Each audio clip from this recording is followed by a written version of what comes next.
কৰিছে এই দিনটোলৈকে মানুহে চাই আছিল মই আজি নিৰ্বাচন ঘোষণা কৰাৰ প্ৰেছ কনফাৰেন্স কৰাৰ সময়ত সামগ্ৰী সমষ্টি এঠাইত আছিলোঁ মই আগতে বহুত ইলেকশ্যনত উঠিছোঁ মানুহবিলাক ঘৰৰ পৰা একেবাৰে ওলাই আহি ক'লে যে আজিৰ দিনটোতে আমি চাই আছিলোঁ এতিয়াৰ পৰা আপোনালোকে চিন্তা কৰিব নালাগে যে এতিয়া আমি আৰু হিমন্ত বিশ্ব শৰ্মাৰ বিৰুদ্ধে আমি ৰাজপথলৈ ওলাই আহি আমি এটা হুঁচাৰ হ'ম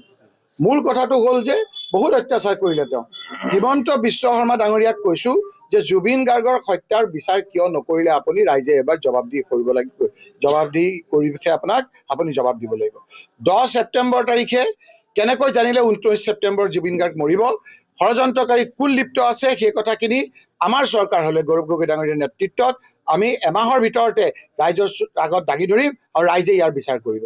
গতিকে এটাকৈ এটাৰ বিচাৰ হ'ব মই ভাবা নাই যে এনেকৈ মানুহৰ আপোনাৰ সঁহাৰি পাম আজি মই এতিয়া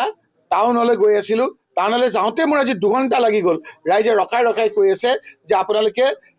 আহক আমি আপোনালোকক এবাৰ বিজয়ী কৰিব লাগিব অকল যে ইয়াত আছে সেইটোৱে নহয়